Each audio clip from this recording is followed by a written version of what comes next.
नमस्कार मित्रांनो, कालच्या एका व्हिडिओमध्ये आपण एक सविस्तर चर्चा केली होती की एमपीएससी कडे जेव्हा तलाठी भरती केली तेव्हा त्यांच्या प्रश्नामध्ये काय रचना बदलणार आहे, त्यांच्या प्रश्नाची एक लेवल काय असणार आहे, सगळं समजून घेतलं होतं.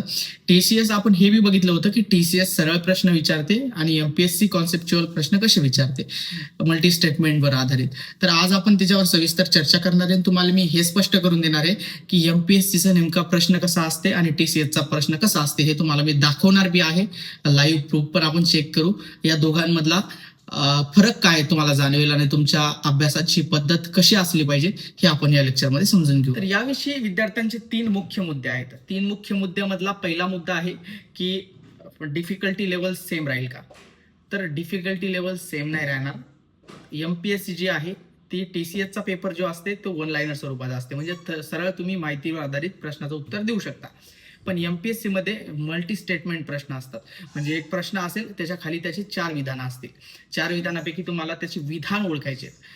आणि दुसरा प्रश्न विद्यार्थ्यांचा असा असतो की सिलेबस चेंज होईल का? तर सिलेबस तुमचा चेंज नाही होणार. सिलेबस तुमचा तेच राहील, Marathi grammar, English grammar, GK आणि अंकगणित, मॅथ. त्याच्या व्यतिरिक्त तुमचा अभ्यासक्रम चेंज नाही होणार. पण एक हे प्रश्न विचारण्याची जी पद्धत आहे ती नक्कीच खूप मोठा बदल त्याच्यामध्ये दिसणार आहे. आणि तिसरा जो प्रश्न आहे की आता एमपीएससी कडे जर का एक्झाम गेलेली आहे तर मग ती ऑफलाईन होईल का ऑनलाईन? एमपीएससी कडे गेलेली आहे तर याचे मोस्ट ऑफ चान्सेस येतं की ती परीक्षा जी आहे ऑफलाईन होईल. आणि ऑफलाईन झाली तर तुम्हाला नॉर्मलायझेशनचं टेन्शन अजिबात राहणार नाही. आता आपण मुख्य विषयाकडे येऊ. मुख्य विषय म्हणजे असाच की आता अभ्यासामध्ये चेंजेस कसा असायला पाहिजे, अभ्यासामध्ये बदल कसा असायला पाहिजे. एक टीसीएसचा आपण एक एक्झाम्पल घेऊ की टीसीएस कशा प्रकारे प्रश्न विचारायची आणि एमपीएससी तोच प्रश्न कशा लेवलने विचारेल याच्यामध्ये थोडंसं एक एक्झाम्पल देऊन आपण समजून घेऊ. जर का टीसीएसला जर का समजा हडप्पा संस्कृतीवर एखादा प्रश्न विचारायचा तर ती तुम्हाला सरळ विचारेल की मॅच्युअर हडप्पा संस्कृती जी आहे तर त्याचा कालखंड काय. तर त्याचा कालखंड तिथं खाली तुम्हाला लिहिलेला असतील, त्याच्यामध्ये एक तुमचा कालखंड चूज करायचा आहे. सेम पॅटर्न, सेम तोच टॉपिक, त्याच टॉपिकवरती आता तुम्हाला एमपीएससी प्रश्न असा विचारेल की हडप्पा संस्कृतीचे वैशिष्ट्य काय येतं. त्याच्यामध्ये तुमच्या चार ऑप्शन असतील. पहिला ऑप्शन असेल तुमचं की त्यांचं ग्रीड सिस्टम होतं. दुसरं ऑप्शन असू शकते तुमचं की ग्रीड सिस्टम असल्याच्या नंतर त्यांचं ड्रेनेज सिस्टम पण चांगलं होतं. आणि बट अप्पर टू टाईपचे अप्पर टाउनशिप होत्या, upper town and lower town. याच्यामध्ये त्यांचे वैशिष्ट्य कोणचे आहेत. आणि चौथं तुमचा ऑप्शन असणार आहे की त्यांनी आयरनचा उपयोग केलेला, म्हणजे लोहाचा त्यांनी वापर केलेला आहे अस्त्रशस्त्र बनवण्यासाठी. असे तुमचे विधान असू शकतात. आता तुम्ही यामध्ये कन्फ्यूज झाले. आता तुम्हाला हडप्पा संस्कृतीचा कालखंड माहीत असणे आणि अंदाज लावून सांगणे म्हणजे थोडंसं डिफिकल्ट झालं. आता इथं काय होतं की बुवा इथंच अभ्यासक्रम कसा करायचा याच्यामध्ये चेंज येते. सध्या जर का तुम्ही एमपीएससीचे टोटल प्रश्न उचलून बघितले, तुम्ही कंबाईनचे ग्रुप सीचे प्रश्न उचला, कारण कंबाईनच्या ग्रुपच्या सीचे प्रश्न उचलल्यात तुम्हाला तलाठीची लेवल मॅच करता येईल. इकडे बघा एमपीएससी आहे तर एमपीएससीच्या ज्या मुख्य पोस्ट आहे, मी तुम्हाला काल बी तेच सांगितलं, ज्या मुख्य पोस्ट आहे त्याची डिफिकल्टी लेवल वेगळी असणार, तुमच्या परीक्षेची डिफिकल्टी लेवल वेगळी असणार. तर तुम्हाला कंबाईनच्या ग्रुप सीचे जे पीवायक्यू आहेत, प्रिव्हियस इयर क्वेश्चन, ते तुम्हाला एकदा चेक करायचे. आणि ते चेक केल्याच्या नंतर आता मी एक महत्वाचा पॉईंट सांगतो, तुम्ही स्टेट बोर्डचे पुस्तकं एकदा वाचून घ्या. स्टेट बोर्डचे तुम्ही एकदा जर का म्हणजे फास्ट जरी वाचले ना तरी तुम्हाला विधानं तुमच्या डोक्यात बसतील, जे की तुम्हाला रेफरन्स बुकमध्ये भेटत नाहीत. रेफरन्स बुक टीसीएसच्याच पॅटर्नवर आधारित आहेत. जास्त म्हणजे सगळेच पकडून चाला तुम्ही. असे 4-5 ऑथरच असतील असे की ते एमपीएससीच्या यानं टीसीएसचा म्हणजे पहिले तर तलाठी टीसीएसच कंडक्ट करायची, त्याच्यामुळे सगळे जे पुस्तकं येतं ते टीसीएसच्या माइंडसेटवर आणि टीसीएसच्या पेपर पॅटर्नवरच डिपेंड आहेत.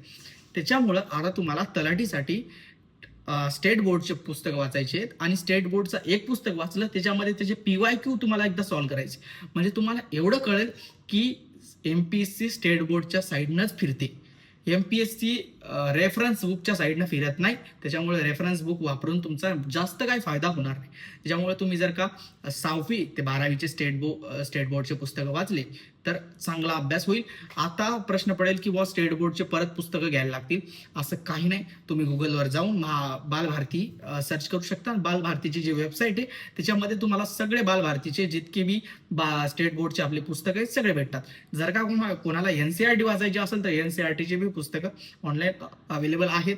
आणि ज्यांना जुनी एनसीईआरटी वाचायची, इकडे बघा, जेव्हा तुम्हाला डीप अभ्यास करायचा आहे तुम्हाला एनसीईआरटी वाचायला लागेल. डीप अभ्यास करायचा असेल तर एनसीईआरटी, म्हणजे समजा फाउंडेशन थोडंसं काहीतरी वीक असेल आणि डीप पण अभ्यास करायचा आहे तर मग ते रेफरन्स बुक प्लस एनसीईआरटी करायला लागेल.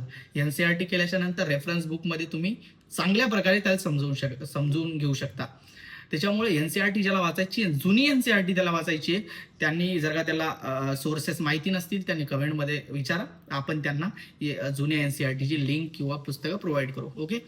याच्यामध्ये नवीन तुम्हाला कोणतंच मटेरियल, कोणता सोर्स घेण्याची गरज नाही. आणि तुम्ही जास्त करून PYQ सॉल्व्ह केले तर तुमचं 70% काम एमपीएससीचं तिथंच संपलेलं आहे. आणि एक लास्ट महत्वाची बातमी अशी की 1 जून पासून आपण एक PYQ सिरीज चालू करणार आहे. त्याच्यामध्ये जितके पण प्रिव्हियस इयर क्वेश्चन येतात एमपीएससीचे आणि त्याच्यासोबतच त्याचे सोल्युशन आणि एनसीईआरटी मध्ये किंवा बालभारतीमध्ये त्या टॉपिक मधून कसे प्रश्न आले हे सुद्धा लिंक करून आम्ही तुम्हाला सांगणार आहे. लिंक करून, इकडे बघा, डायरेक्ट प्रश्न सांगणे वेगळी गोष्ट आहे, पण जर का आम्ही तुम्हाला एक लिंक दिली की इकडे बघा बालभारतीचं म्हणजे स्टेट बोर्डचं हे पुस्तक आहे, या पुस्तकाचा हा टॉपिक आहे, या टॉपिक मधून हा जो प्रश्न आहे तो जनरेट झालेला आहे. त्याच्यामुळे तुमची एक स्टेट बोर्डच्या प्रती एक समज बी वाढेल. आणि स्टेट बोर्ड अशी एक गोष्ट आहे की स्टेट बोर्ड मोस्ट ऑफ तुमचा सिलेबस कव्हर करतो. 12वी पर्यंत जर का तुम्ही हिस्ट्री वाचली तर already most of 80 to 90% history तिथंच कव्हर होते. रेफरन्स बुक तुम्हाला एक रिव्हिजन म्हणून यूज करता येते. पण टोटली रेफरन्स बुकवर जर का डिपेंड राहिलं, कोणाकोणाला रेफरन्स बुकची लँग्वेज समजत नाही, पण एनसीईआरटीची जी लँग्वेज आहे ती सर्वांनाच समजते. त्याच्यामुळे तुम्ही चॅनलला सबस्क्राईब करून ठेवा. नक्कीच 1 जून पासून आपण आपली सिरीज चालू करणार. आणि तुमचे काही जितके पण डाऊट्स असतील तितके कमेंटमध्ये विचारा, मी त्याचे आन्सर देण्यास नक्कीच प्रयत्न करेन. आणि ज्यांना ती सिरीज जॉईन करायची त्यांनी सबस्क्राईब करून ठेवा. जय हिंद, जय महाराष्ट्र.